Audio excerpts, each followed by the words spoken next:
Hi, Robin. I'm here with Robin Pickup, Vice President of Lloyd's Register. But I should leave the introduction to you because you're probably you can give a much better introduction of yourself. What I would like to ask you is maybe you can give a little bit of your background and tell us also a little bit about Lloyd's Register. Yeah, Hans. My name is Robin Pickup. I'm currently Vice President Industry within our energy sector. Lloyd's Register is a notified, within the energy sector, is a notified body. But our history dates back more than 250 years, 252 years now to be exact, when our organization was founded in the coffee shops of London. This is where trade was done. And in those days, of course, a lot of trade was done by ships. And you needed people. You had the ship owners, you had the cargo owners, the insurers were involved in trade. And they needed confidence that the ship that was carrying the goods was suitable for purpose, that it would carry the goods safely in an environmentally correct manner, even dating back to the 1700s. And so they needed some independent opinion of the condition of the ships. So they got together and they formed and they met within the coffee houses, and one of the houses was called Lloyd's. And they got together and they said, look, we'll form a company, an organization amongst ourselves, and we'll all have equal shares in it. We'll be all equally represented on, in effect, the governing committee of this organization. And we will employ engineers, naval architects, who will be able to give us shipwrights, who will be able to give us a good opinion on the condition of the ship, an independent opinion. And based on that, we will be able then to come to a judgment of whether the ship is fit for purpose for what we want to use it for. And that's what they did. Because before then, there was a lot of argument. Was the ship in good condition? They didn't know what was happening. It was affecting trade. With this, with the advent of the formation of Lloyd's Register and the independence assessments of the condition of the ship, some stability was brought to trade, some confidence in all the stakeholders of the ship. And trade was then allowed to be able to be continued in a safe and environmentally acceptable manner. And it promoted reliability of trade, promoted safety, promoted environmental protection. Of course, in those days, it wasn't called environmental protection, but it was there. And really, that concept then grew, and that company was formed and has continued to this very day. And our committee, we're still run as a committee, by a committee of people representing industry. They have a say in how we operate. We are a non-for-profit distribution organization. We have, our structure is formed by our owner now is the Lloyd's Register Foundation. And I work for the Lloyd's Register Group. The group undertakes the assessments of assets. We have grown from, originally we were in the marine industry ships, but we have now grown to encompass energy and transportation, as well as maintaining a dominant presence in the marine industry. How big is Lloyd's Register now, in terms of number of employees? And maybe you can say something about the revenue, just for the audience to have an understanding of the size of the company. In terms of numbers of employees, actually, we've just recently announced the purchase of a new company called Synergy. And with the advent of those people, we are now in the order of about 9,000 people worldwide, with a revenue of around about £1 billion. per year.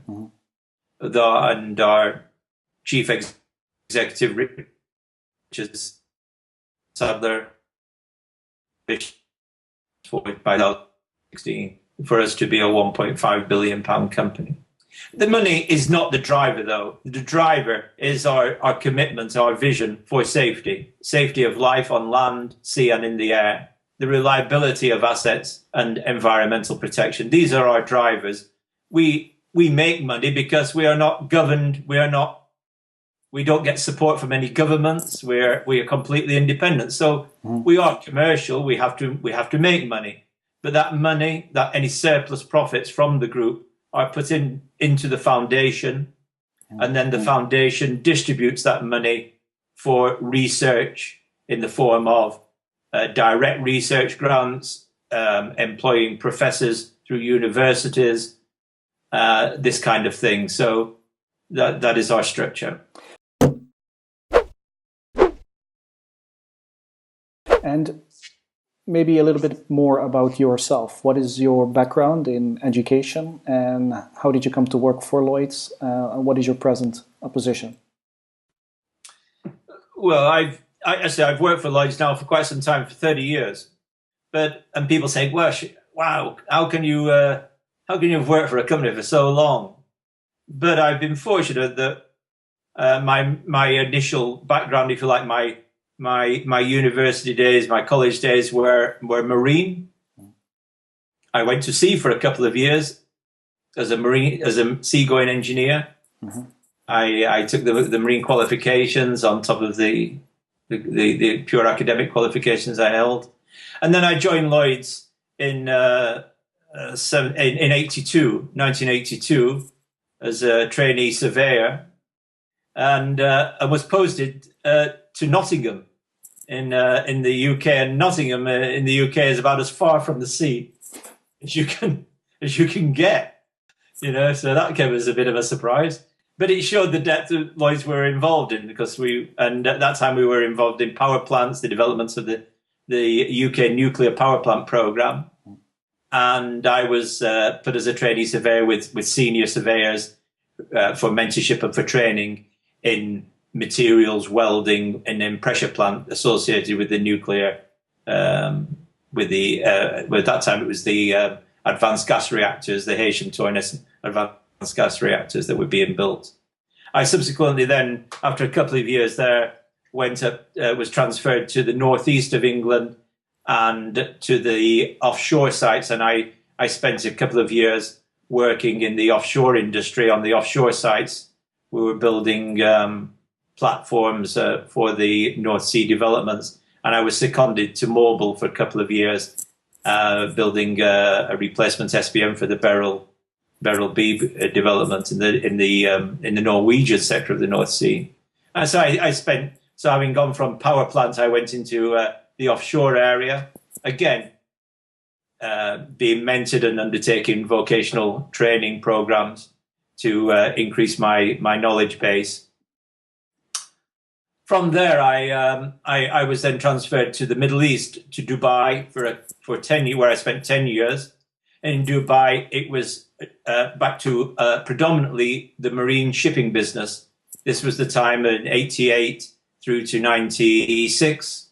There was an interesting time in the Middle East. There was quite a volatile time in terms of both politically. There was a couple of, the Iraq-Iran conflicts, and also in trade, that the ships were nobody wanted to know old oil tankers, and then suddenly they became very popular. So there was a lot of refurbishment of tanker tonnage, and so it was predominantly marine work. But because of my background I'd had in industry, I also did work in the oil fields of the United Arab Emirates, involved with pressure plants and also with lifting equipment. So that was a good rounding, and I thoroughly enjoyed I've always enjoyed my work, and I really thoroughly enjoyed my time there. And after 10 years, I gained seniority and through experience, and again through further study. And I transferred back to the UK for a couple of years, to Glasgow, where I was senior surveyor for the marine business in our Glasgow office, dealing predominantly with the ship owners based in Glasgow, their technical problems. Before being transferred then to Hong Kong, where again I was principal surveyor for the marine business in Hong Kong. And that was interesting because from being a hands-on surveyor, if you like, hands-on inspector to I became more of in the management side, and again dealing with the ship owners, looking at their problems, and also moving into industry once again with the power stations in Hong Kong and the work and the development of China. And I spent 5 years I was transferred to Hong Kong in 1998. I spent 5 years there. And then in 2003, I moved to Shanghai. And at about that time, there was a big push in Asia for us to further develop our industrial work. We'd got quite a big presence in the marine business. We wanted to further develop our industrial non-marine work, and an opportunity came up, and I took it to move from our marine business into our industrial business. Mm-hmm. And I then became head of industry for the Asia region, which involved predominantly dealing with as you know, the emerging economies in Asia, driven by India, China, and then the more established ones of Korea and Japan. Very much pressure vessel work, both covering a multitude of regulatory standards. In 2011, I transferred back from Shanghai, from Asia, to London, where I'm now a VP for industry, which is a more of a business development role, looking at our strategic direction for our inspection services. Mm-hmm. And that's where I am now. So.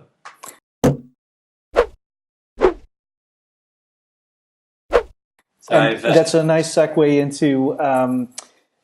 into the next question that I have for you about. Maybe you can explain briefly about this term notified body that we find in CE marking directives. So, what is a notified body? What is its role in the process of CE marking?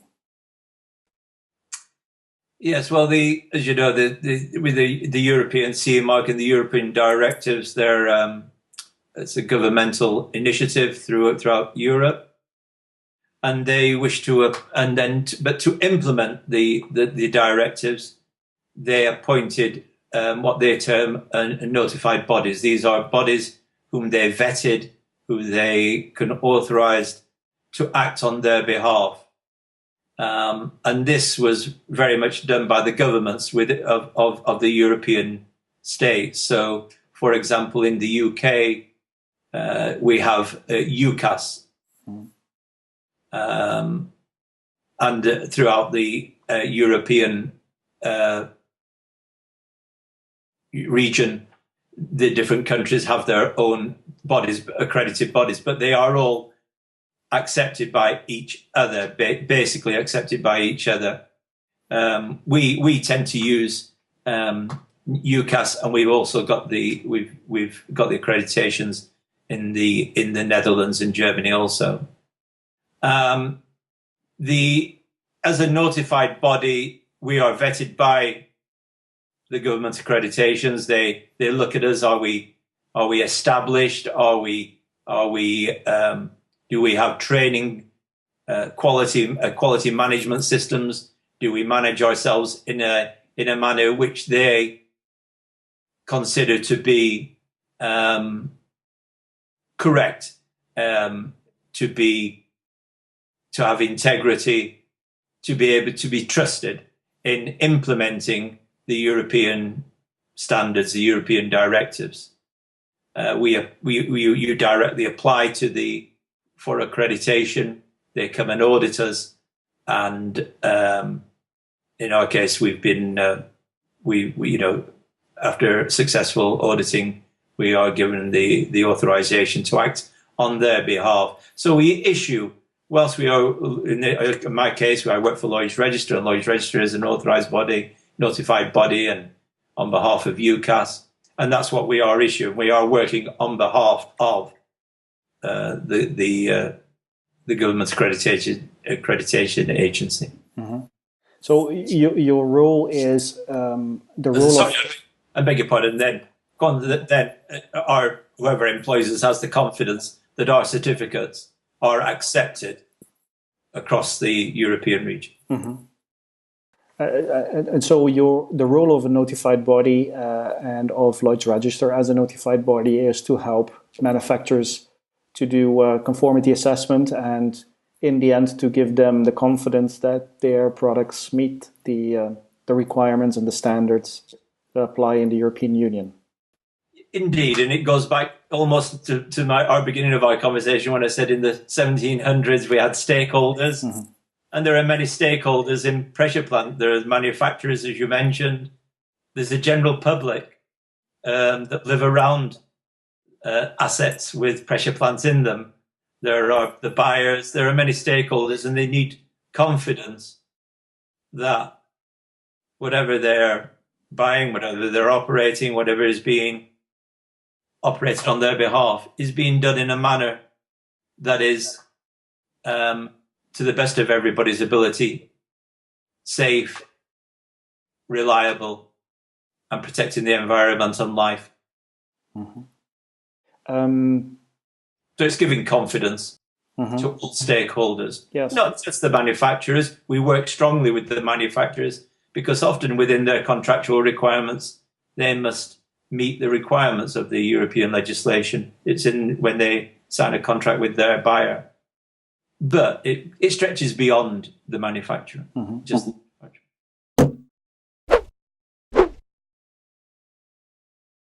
the directives, CE marking directives that Lloyds Register is very strong in, I believe, are industrial sectors. So pressure equipment, simple pressure vessels, machinery, perhaps ATEX directive.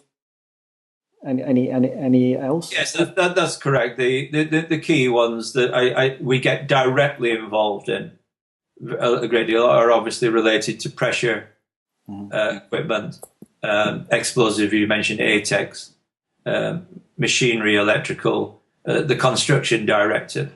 The amount of involvement we have varies a little bit depending on the directives legislation. Often we can act as an advisor, or if not, then we as in say the pressure equipment directive, where there is a requirement for us to be independent,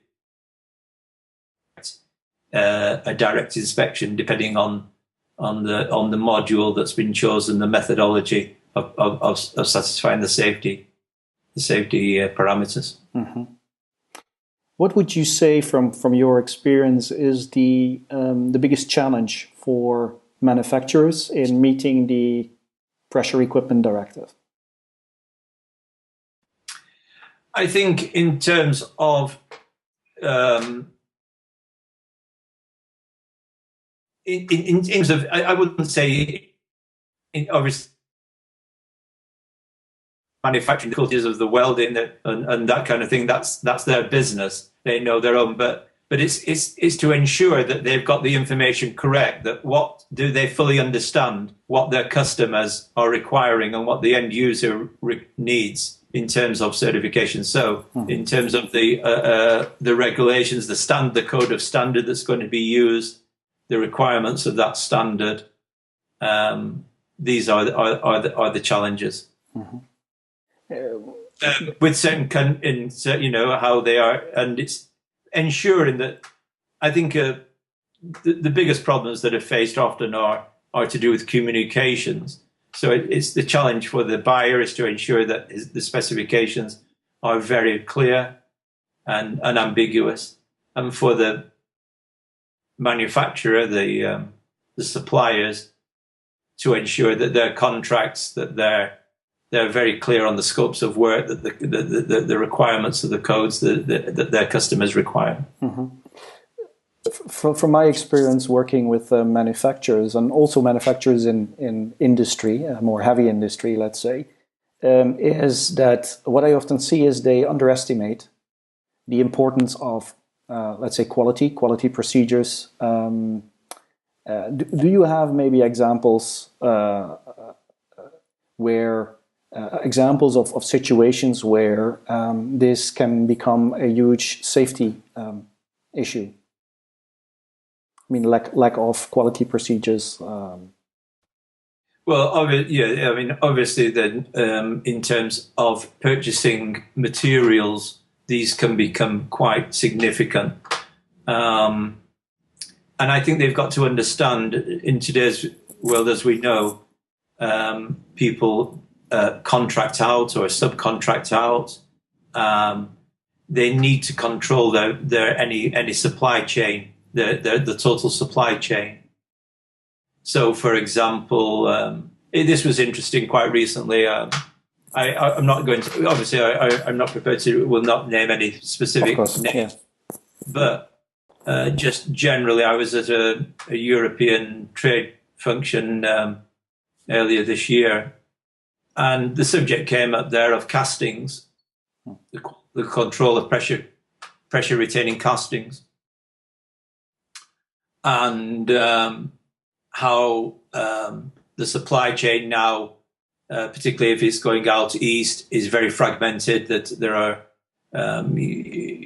it can be quite a challenge to ensure that the quality of the casting is what is required. Because if it goes down through several steps of the supply chain, from contractor to subcontractor to subcontractor, then of course, as I mentioned before, again, it's making sure that the quality, the specification, and the requirements of the end user are firmly communicated throughout that chain.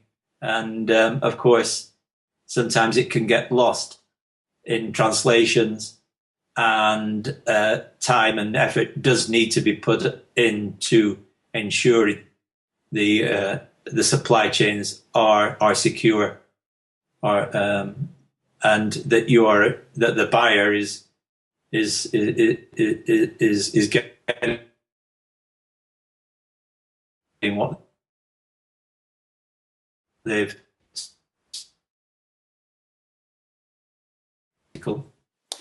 And another area as well, which comes up quite significantly often, is in the testing and the quality of the non-destructive testing that is undertaken, that it's done in accordance with the specified standards, that we're not getting our codes mixed up, that we're building to one code and using another code to do the inspection, that there is harmony and synergy and in what is being used.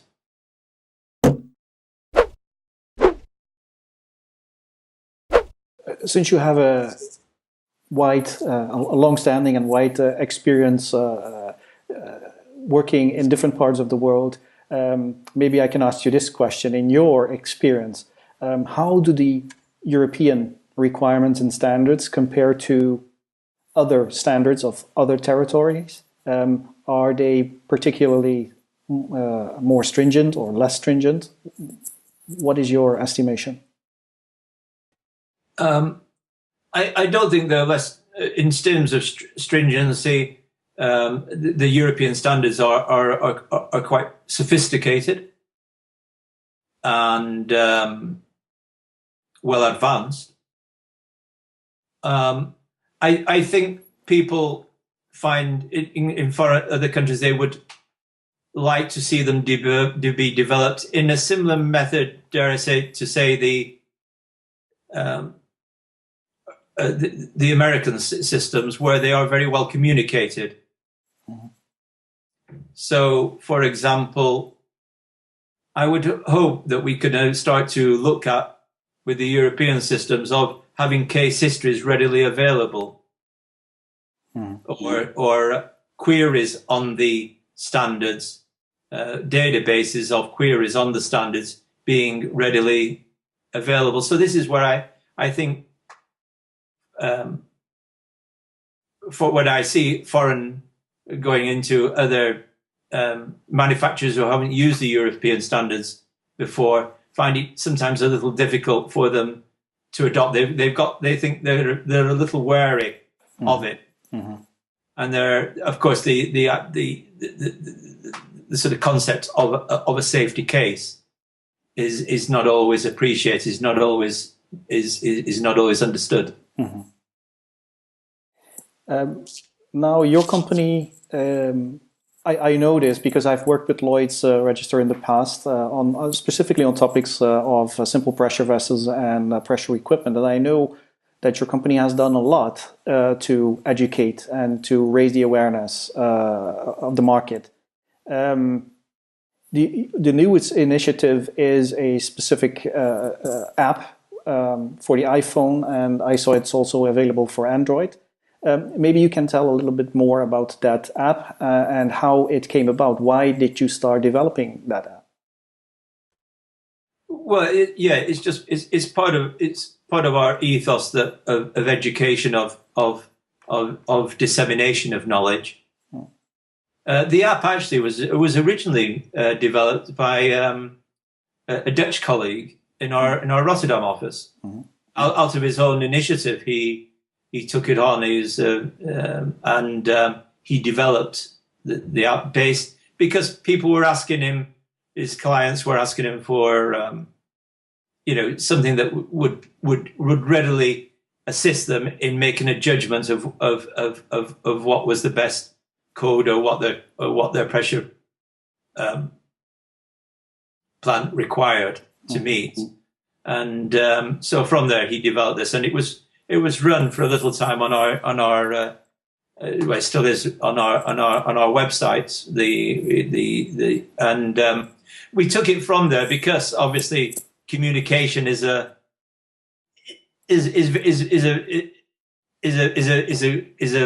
very fast developing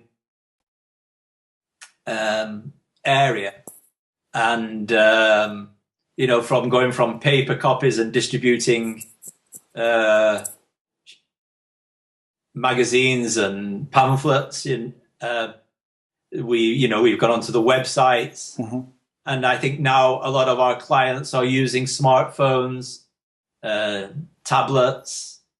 This is where communications will go, and we would like to be part of that development.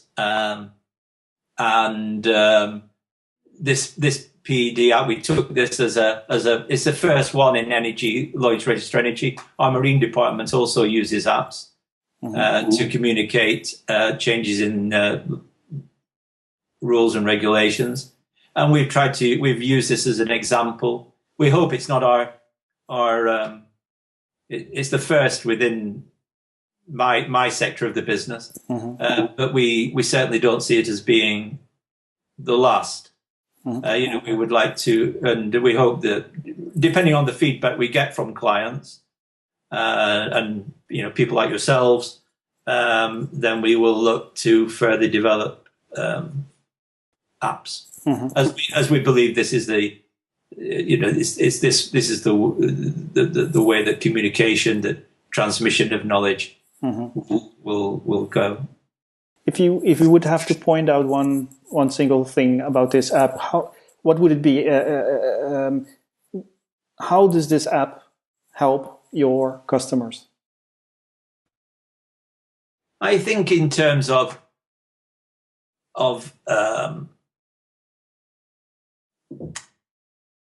their work, it helps. It can give them confidence. It can help them make a decision.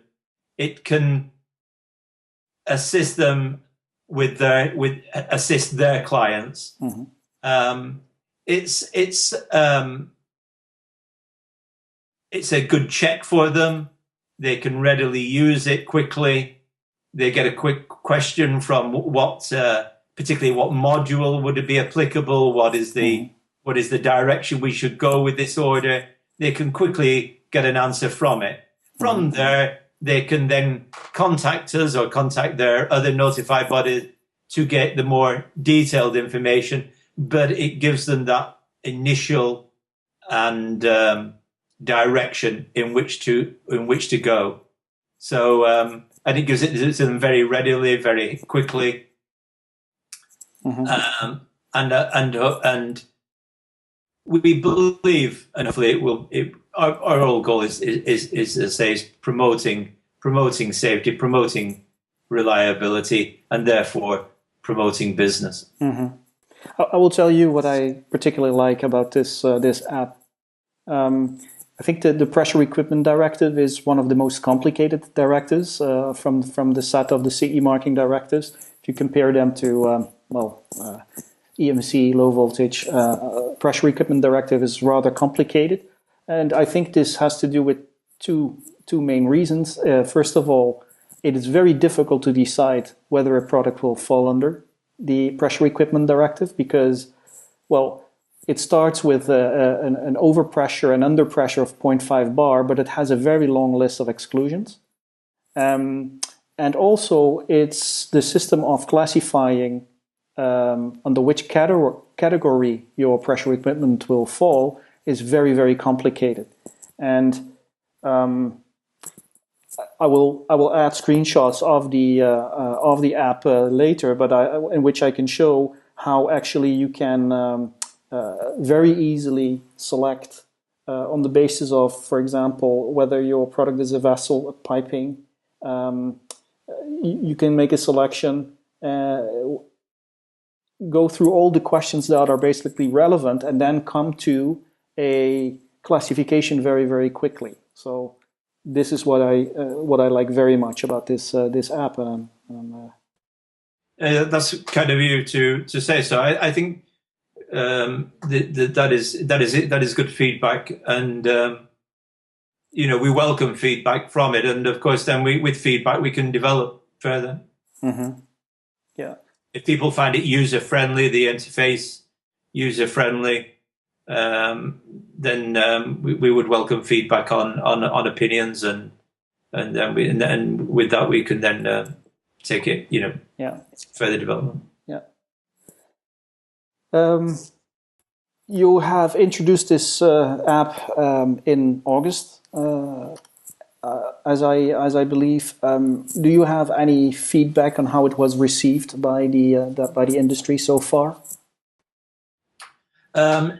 Yeah, well, we're correlating feedback all the time, and so far so good. I think it goes along the lines. The feedback we've had is some of the stuff that you've just said now. That it gives confidence. It helps people go through they can read the directives, and it becomes a little bit overwhelming. But they can sometimes, they can go through it themselves. And then using this app, they can do if you like, a double check, it gives them the confidence that they're going in the right direction and choosing the right methodology for construction of their plant. Are there any plans currently for other applications at this moment, maybe for other directives? Yeah, well, again, that's one of the that's one of the feedbacks we would welcome. Is what do you want? If this one was, as I said, the originator of this was one of our people, one of our staff in our Rotterdam office, who was listening to his clients, and they were wanting some, quick reassurance and some methodology of, if you like, as you mentioned, cutting through some of the complications of the code, and he produced it for that. So again, we would welcome any feedback from yourselves, from from our customers where they're finding difficulties, and then we will look to develop. And one area that we are looking at now is actually slightly away from this direct standard, but is looking at just choosing vendors and for manufacturers themselves to be able to assess their own competencies or in the production of specific looking at, we call it inspection, where we would be looking at a vendor assessment or a small risk assessment of the component. What's the risk in the component itself, and then coupled with looking at the vendor, where is the vendor strong, where are they weak. We're not saying vendors are bad, poor, or good. We are just trying to show where they are strong, where they are weak.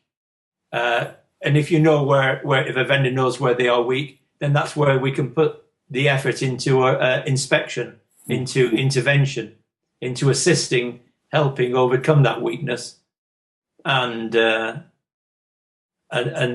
you're getting a product that meets everybody's requirements. Mm-hmm. So that's one area we're sort of looking at developing that area in an app form, a vendor checklist format. That is, but we would be very open to suggestions and would welcome them.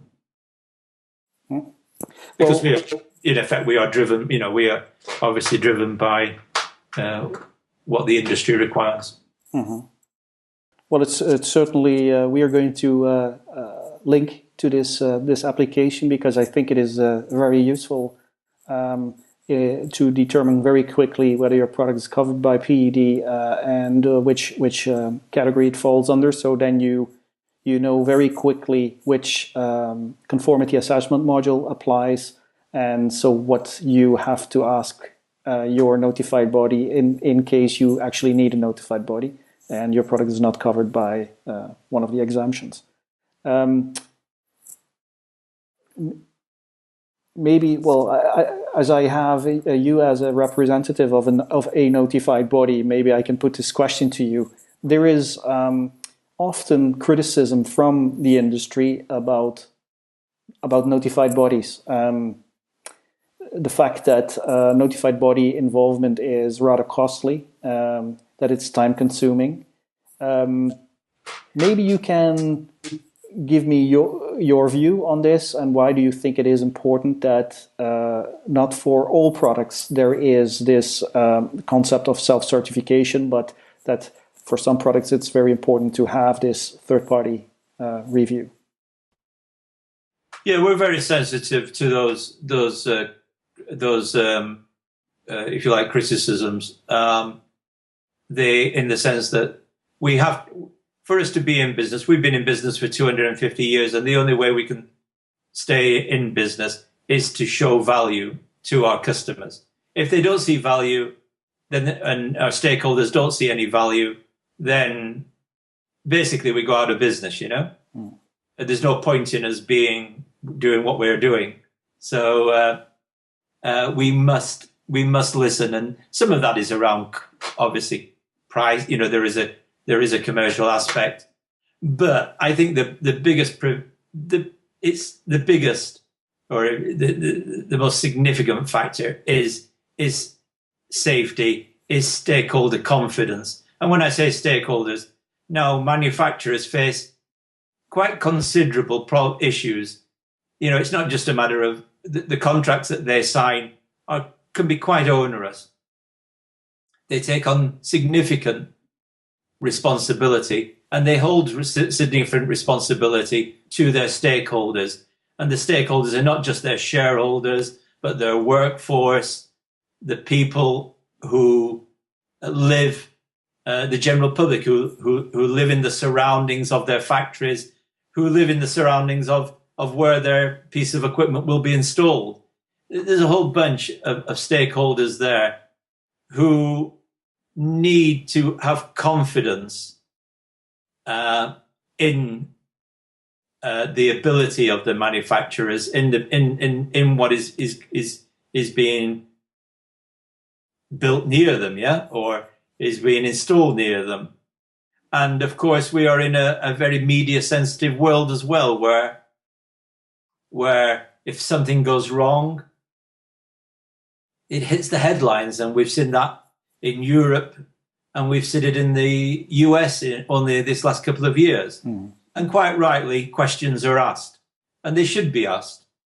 And when they are asked, then I think that's where having an independent third party, having worked with you, can assist, because I think it would be a pretty lonely place to be if you are stood there by yourself answering all this if something did go wrong,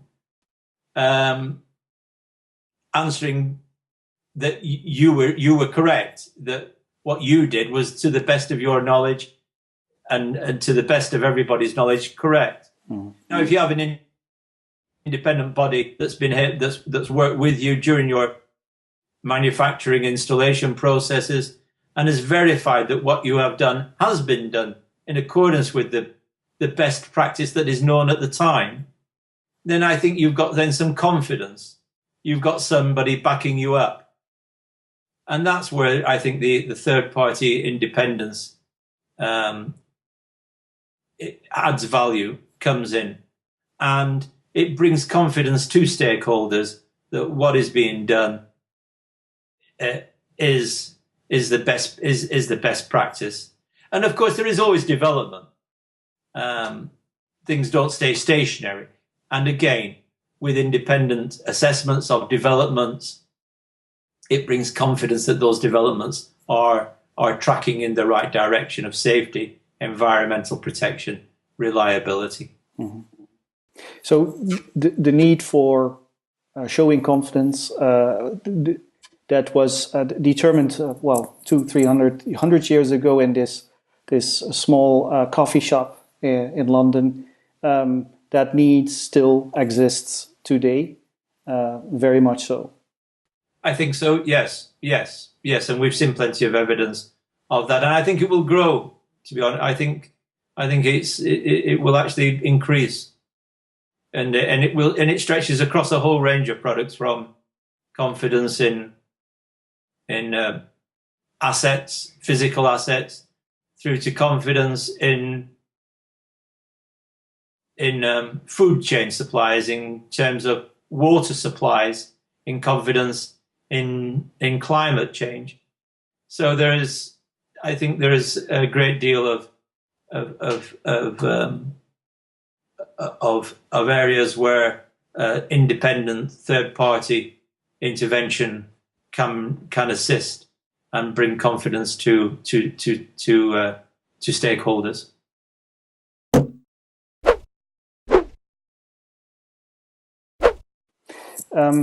Robin, I would like to thank you very much for taking the time to answer some of my questions and to tell us about your experiences and to show us more of the app that you have developed. Thank you very much.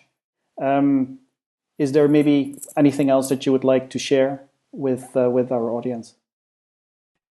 I'd just like to thank you very much for taking this opportunity to be able to speak to you, and the initiatives of the development of the EU directives, I think are a significant step, and still are, and will develop as a significant step to securing the quality of life in Europe and in other countries. And what we should be doing is looking to transfer and export, if you like, the knowledge that we've got in Europe to other areas. And I think as a united directive, that will help us a great deal. Mm-hmm. If people want to know more about Lloyds Register, where can they go to? On the app, it's Lloyds Register. We're on the website. They can contact me personally, Robin Pickup at li.org. they can contact our local offices. We have a network of offices. And on our website, if they go to our website, www.li.org, that lists all the website for their local representatives. And if they contact those people, then I'm sure they'll get a speedy response and assistance. Thank you very much. Thank you very much indeed.